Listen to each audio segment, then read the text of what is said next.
Oh, hi, Moshe. Thanks for joining. Hi, Rick. Nice to see you. Thank you for having me Well, to be fair, I don't think we've actually met in in person, so I person. don't. Yes, but Does it's good to virtual? see you. I don't know if virtual counts, because I know coming out of COVID, I would meet someone in person, and I'd have to remind myself I've actually never met this person in I feel person like we may before. have met. I Yeah, think maybe. we probably. I think we did meet in Yeah, person. probably when I was at IDG Foundry, I was Yeah, there for a because we while. met. I think we met at the offices. The Oh, maybe. up in Yeah, Seattle? yeah, Oh, okay. All right. Very good. Well, it's a good place to start. Why don't we talk a little bit about who you are, what you're doing? We mentioned Seattle, Microsoft, so I think people might get the idea. yeah. So I am Mo'Shai Gibbs, affectionately known as Mo by many, but I am a global partner marketing manager here at Microsoft. I have been with Microsoft for about 3.5 years. I work with some of the strategic partners and alliances. So I've worked with all partners such as NVIDIA, ServiceNow, to partners such as Blue Yonder and a couple of others over my years here. And I've been in partner marketing actually for 15 years. So the big stretch of my career has been in the partner marketing world, with about 2 years of that 15 years on being focused on solutions marketing. Actually, I'm aging myself more because it's actually only been 10 years. I keep thinking 2015 and I keep saying 15. So 2015, I made the transition to tech. So partner marketing has been 10 years. Very cool. So what were you doing before partner marketing? I actually grew up in advertising and ad Cool. agency. So it's something I speak about a lot because the transferable skill set there, just being in you pretty much going from the agency side to the client side, but how you build relationships, understanding the other another business, like jumping in on another business and being able to kind of get a handle on that brand, and just I brought all of that over into the partner marketing space. So it definitely helped out a lot. I was working at an agency for a couple of years here in Phoenix, Arizona, called R&R Partners. And then for about 4 years, 4.5 years, I worked at an agency in LA called Campbell Ewald Advertising. So I worked on some accounts. My biggest account was Kaiser Permanente, but I worked on like Ghirardelli chocolates and Chicken of the Sea. Those were the fun ones. Very cool. Do you miss it all or do you just love tech now? So I love tech now. I Yeah. do miss the creativity, right? Like, but I also feel that just in that world has changed so much as well. So like agencies have evolved in such a different, I think the work is probably still the same. Because I do a lot. I can get creative on my end as well, but I miss it sometimes. I don't miss it to go back. I like Yeah. where I'm at. Well, let's dive into that a little bit. Like, you just mentioned you're getting creative on your end. More broadly speaking, do you think partner marketers are creative enough? Do you feel like they're more creative than maybe their counterparts not in partner marketing? Let's talk a little bit about that and Mm. how are you being creative in your role? Oh my gosh. So I will say this at a baseline, I feel like if there's ever an opportunity for you to be able to tap in just a little extra and what basically like take things a little further, or being able to do things, take a project and maybe someone didn't ask you to do this project, but you feel like you can stretch your creative abilities. I always jump in on those types of things because there are a lot of things you do in a box, right? So just the world of partner marketing is so different from a lot of the different areas of marketing. I've actually been in spaces where people don't even consider partner marketing. And yes, like I've actually been told before from someone else, because I was like, oh, I'm interested in hearing about that. And then they were like, oh, it sounds like you want to move over to marketing, Mo. And I'm thinking to myself, I am in marketing. Like, what do you mean? I build campaigns, I build strategy, I Yeah. execute against those strategies. But so I tend to be creative when I can. And I think sometimes my imagination gets away from me, because I will have like these big, large ideas, and I'm like, okay, I know that it's gonna take heaven and earth to just to get them done. But sometimes I will put forth the foot to do it, just because of the opportunity to take the creativity across the brands that I work on. Especially my I'm really mostly focused in how do we drive pipeline, how do we drive amplification of the better together narratives.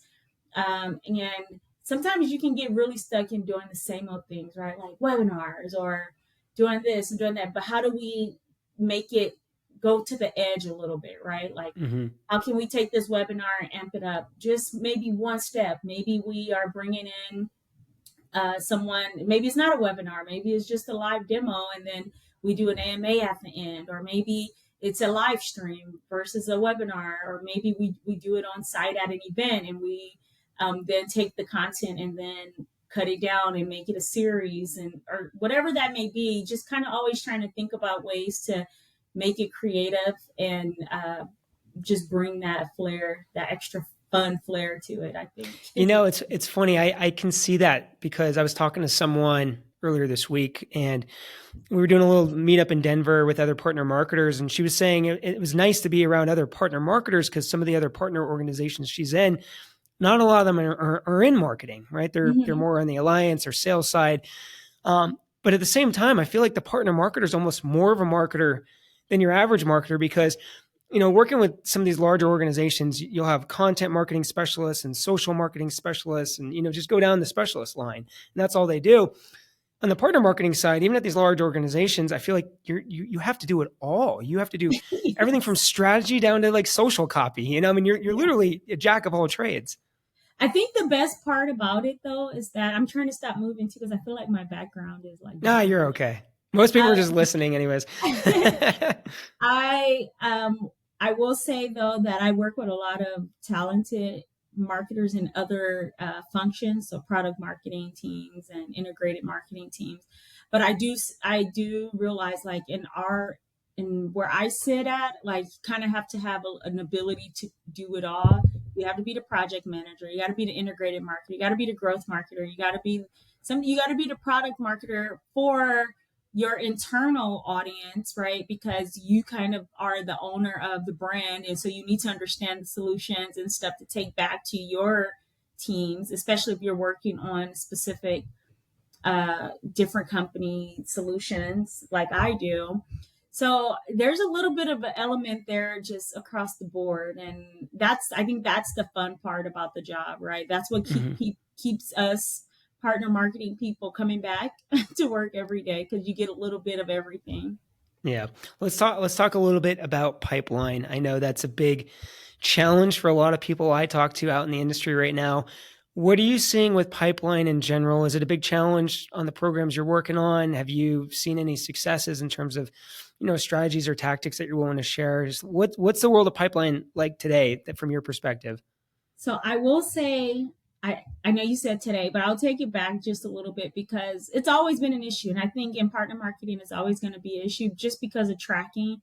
And right, there's tools out there that allow us to do it better. Hopefully, agentic AI will hopefully allow us to get more accurate and streamlined with the pipeline and the tracking and the measurement and the metrics. But there's so many different. I feel like there's so many different blockers to uh, being able to measure pipeline effectively. So in my former life, when I first started in this industry, one of the things that I prided myself on was being able to. I was really close to my sales team, so I was kind of on the other end of the spectrum, because I put together campaigns. I was a partner at I was a Microsoft partner. So I would come to Microsoft and say, I have this campaign that I want to do. And I would say, this is how we're going to track it. And then I would launch my campaigns to my sales team. I would say, here's the campaign code. This is if things are, if you're seeing leads come in, or if you're taking leads from this campaign, making sure that you continue to track it against this campaign. So it was a little bit easier for me to say, this campaign drove this amount of pipeline, drove these deals, one close, whatever that may be. Here's the revenue tie. Here's the ROI. It's 10 to 1 was, whatever that may be. But I think now I am pretty far removed from the sales teams in my role now. So things are a little bit more difficult. So we definitely depend.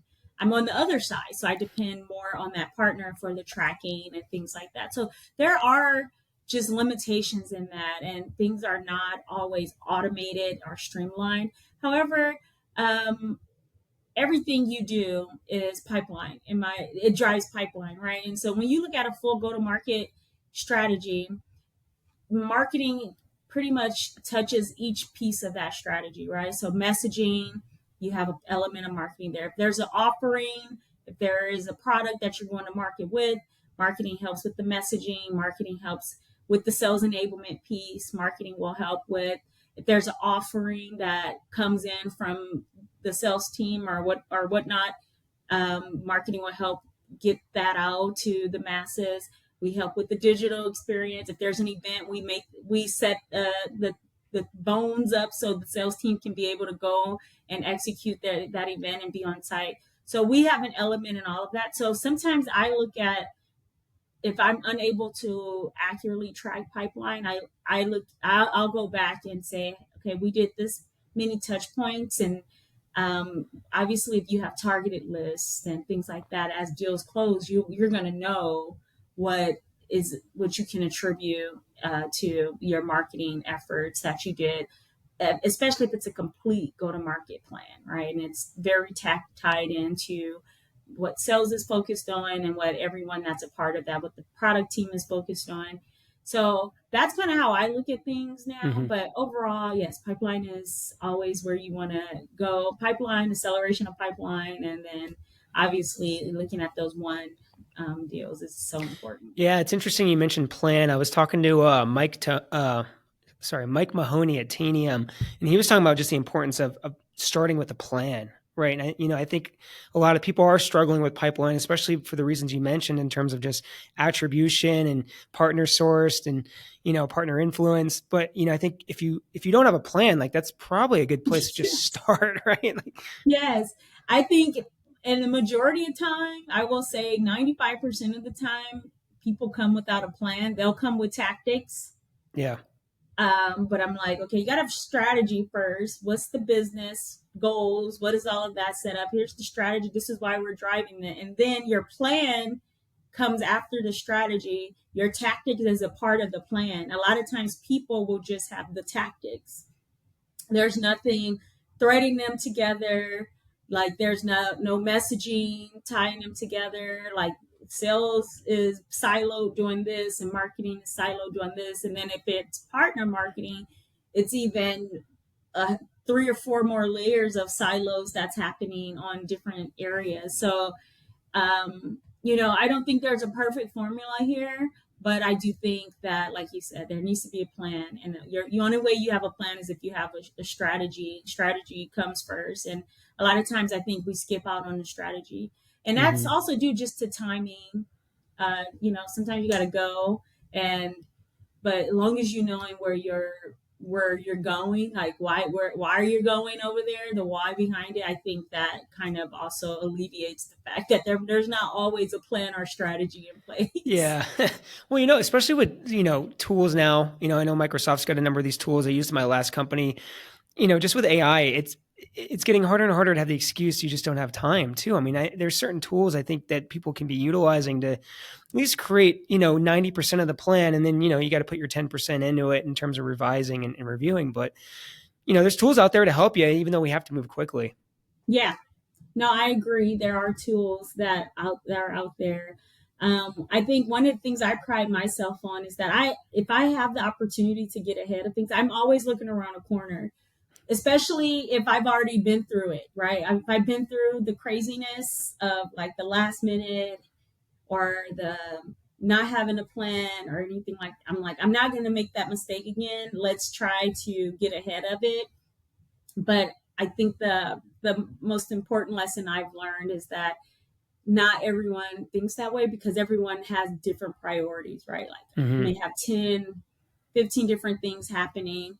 And I'm always looking around the corner like, this is coming up and we need to get in front of it. And if we don't, I already know 2 weeks ahead that I'm going to be having to run with it. And so that's been trying to get the strategy set up ahead of time. So my plan is already in motion when people are coming through asking, yep, I already got that budget. Yep, I already thought about that. And that's something I am very focused on myself.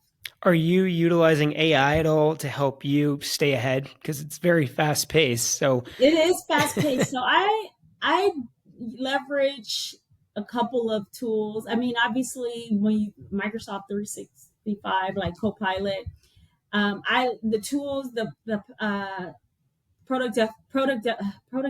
productivity tools. I don't know what I was going to say. Productivity tools that are within Microsoft 365, they all leverage Copilot. So I'll leverage that across the board. As far as like to stay in, I still am so old school with my to-do list. It's really hard to get away from it because when I write things down, I automatically remember.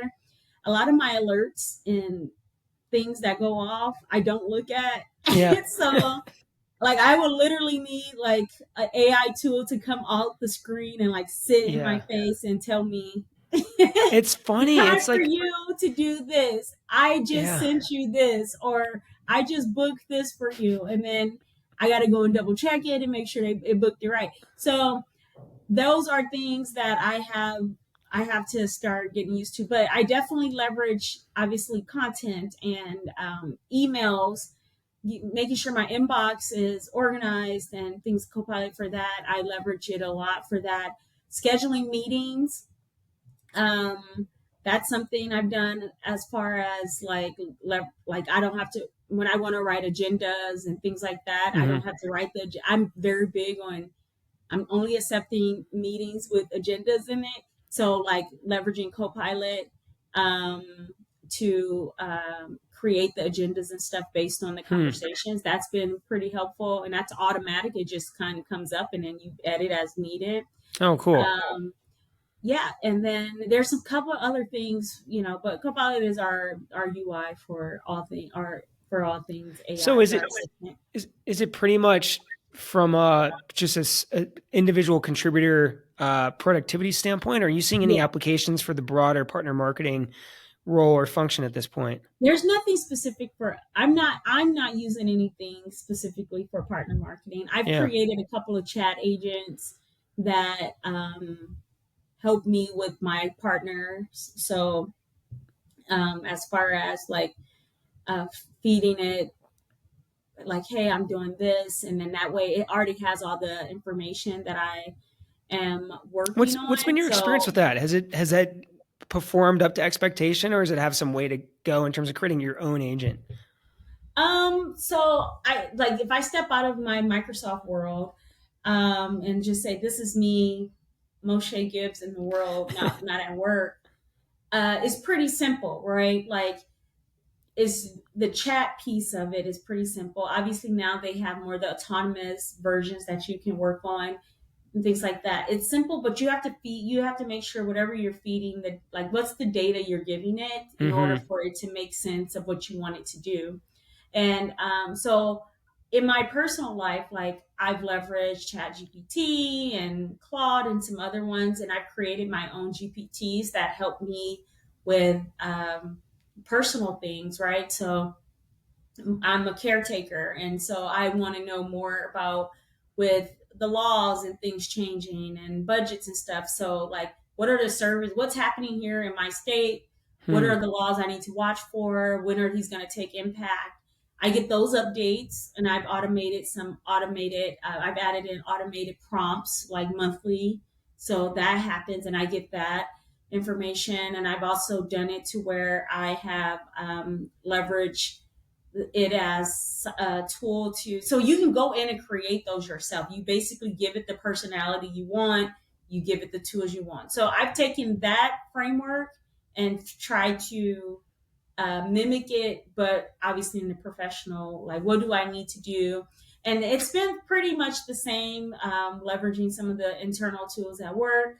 But you just have to have the right things, because your agents only go as far as the data goes, right? Yeah. So it's the same with everything else in life and in world. If I am pulling a trash bag and I'm throwing it in my closet is going to stink. It's going to be bad. Whatever you're throwing in, your output is always going to be bad, Yeah. right? So it's pretty much how whatever you're feeding it and what's the data you're giving it. And so it's pretty simple to set up. That's simple, but I think also too, I think there is like 4 or 5 layers deep to go on those things, right? Like, so you have one that you can just leverage every day, and then you can have one that's more autonomous, that might take a lot more work, that's not as just simple as someone, myself, setting it up, right? I might need someone else to help set that up, or maybe creating some code to make it what I need it to do. But I think that's beyond my technical expertise. So hopefully we'll get there soon. Well, I think you're ahead of most people that I've talked to. Honestly, I mean, I think a lot of people are, utilizing the chat platforms, for helping create content. A lot of email, a lot of personal productivity. I don't talk to many people that have created their own, agents. So that's really cool that you're doing it, Yeah, especially to support your personal life, because I'm sure that's going to bleed into the professional life pretty soon here. And I think you're going to be ahead of most people. And it's I hope inspiring me so. to go out and create my own now. So I got to think about what I want to do. Yeah, I hope so. I mean, it's pretty helpful, and it's very specific though. So that's the thing. You got to have the time. Like that one, I call that specific GPT. I call it Hey JB, because my brother, his name is Jonathan. So I'll go in there and I'll say, Hey JB, can you take a look at the I don't know, the new bill that just was passed that's going to impact Medicare or whatever. Is Yeah. when would that take place? And then I will tell it, like, can you give me an update? Like, you can automate a prompt. So like I can automate the prompt to come through every, like, however, whenever I need it to, and then it will just kind of send the updates to the chat. So that's as far as I've gotten it. I know some have rolled out. I'm kind of scared of the chat or the avatars, the talking avatars. I'm not really ready for that yet, because I just can't imagine. But I think that's my next thing on my learning It's route. moving fast, isn't it? It's crazy. Yeah. So going back to the partner marketing side of things, what are you most excited for that's kind of over the horizon? Or do we still have to figure out some of these basic challenges like attribution? No, I'm always excited. I am always excited about everything. I get excited about the most random things. But I will say I am excited about when I think about the partners I work with or the partners I've worked with previously. I always get excited about the co-innovation, about the things that some of our like engineering teams or people I've worked with in the past that they come up with to help drive or solve problems. So whether that is in like healthcare or manufacturing and things like that, like I get really excited about that piece, because then I have the opportunity to work on getting it to market and to helping to tell the story. But I think just in a general sense, partner marketing, I'm excited just to see it, our world, I guess our roles become a lot more efficient Hmm. and streamlined. Hopefully, some of the issues around, but I still think attribution and data and all that stuff will always be an issue, because it's, unless everything just kind of shuts down for like a couple of months and everyone starts over and start all, which it will probably never happen. I don't think we'll get there. And then sharing data and all that stuff. So you got to have, there's always going to be some blockers there, right? Especially if you trigger something from one company over to another one, there's always, no matter the interoperability, I think there's always blockers there. So in partner marketing, Yeah. you always have some type of, I feel like, manual piece to it, just because of those aspects. But I do feel like things will get better and become more efficient. Like those processes will become easier over time and hopefully allow us as partner marketers to be able to do our job better. Yeah, I think so too, right? Like you'll be able to spend more time on the relationship, more time thinking creatively, right? Yeah. If some of this stuff is just automated. But I think you're right. I think a lot of those blockers are always going to exist. And a lot of it's going to come back down to, well, how's your relationship with your partners, right? And Yeah. hopefully we get more time to invest in that. Yeah. I mean, I will tell you, that's probably like if I had if this was school and I had a report card, I will tell you that that is probably where I get the A at. Some little things, I might be getting B pluses and Bs, but the relationship part is something I work on very frequently, and I definitely am intentional about because if you don't have a good relationship with your partners, it kind of is the downfall of everything. Like you can't get the work done, you can't collaborate, you can't speak, you can't compromise, you cannot be creative together, you can't co-innovate. Like that, if you don't have a good relationship, and it's not saying you have to be best friends, but it is saying that you have to know how to communicate. You got to respect. You got to show up for the business together. You got to have the same goal, and might not have the same process to get to that goal, but being able to work together because you have a good relationship to get to that goal is so important. So that's I agree with you. I Yeah, think it's funny how advanced we've gotten in technology, and at the same time, how important yet that basic foundation of just a good yeah. relationship really matters and can drive success. What other advice do you have for, maybe people that are starting off in their careers or coming up in partner marketing? I mean, you're at a great company doing great things, working with great partners. You've learned a lot. What advice? Yeah. What other advice besides relationships do you have for people? So I mean, I'll just think back to relationships too. Like always put that first when focus on building a relationship. And then people will say how and I know that you said besides relationships, but like I really do think that's the genesis of all things. Hmm. But also being able to I'm a what do they call a learn it all, not a know it all. So I have had the opportunity to transition and work on different partnerships. In my past life, I was partner marketing lead for Microsoft. And the company I worked at, like all of the Microsoft business was under me. So I worked on Microsoft Cloud hardware, and I did not. I was like, well, what is this stuff? Like, what is all the licenses? And then we were making the move and things like that. But like being able to study, so I still might not know I might not be a 201 like L201 level 201 be able to, but I can articulate it at least uh, at a 101, and I can go in and understand it and have the conversations. And that's always something that I feel like is so important. You prep for things. So be a learn it all, build the relationship, be a learn it all.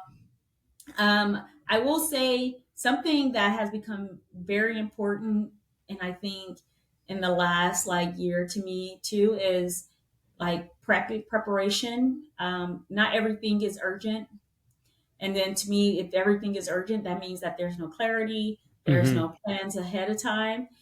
So always, I think in partner marketing, having your strategy and your plan and being able to prepare, it won't completely remove the urgency from things, but it will help your nervous system just a little bit better, which in turn goes back to you giving you more time to go and study and learn, and then in turn giving it's showing that you're showing up and you have time to work with your partners on things. So I would say those are my top three things that I and those are qualitative things. Those are not quantitative things, but I will say they do lead to the quantitative aspects of being able to drive ROI, showing up and knowing what you're speaking about, and just having the key relationships with your partners and the different teams at the partner is so important.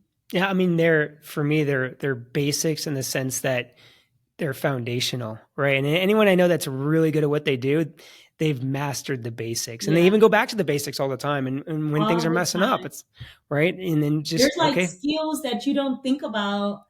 Like sometimes I will see people and I'm like, I am smarter than this person, but this person is so good at this that I need to adapt that. Like, I've seen people just blow me out the water, and it's because of one thing that they do, and that could be just how they manage up, or how Mm-hmm. they talk, how they show up in a room with C-suite. And I don't see them like that, and how they show up like that. I don't see them in that and that's like that way in other spaces, but I see them that when they show up, and so they have the attention of them. It's just certain things, very like small, solid, but big things that I think go a long way. And there are skills that people don't really feel like are useful, but you got to tap into them, especially for the new generation. Don't be a know-it-all, be a learn-it-all. I love Yeah. it. Awesome. Well, I think that's a great note to end on. Mo'Shai, thank you so much for joining. This has been wonderful. I really appreciate it. And Thank you, come back Ray. on sometime. I'd love to talk Thanks for more. having me. This was fun. I love to talk. Awesome. And hopefully I'll see you again soon, whether locally or Yes. up in headquarters. So we'll figure it out. Awesome. Thank you All so right. much. Thank you.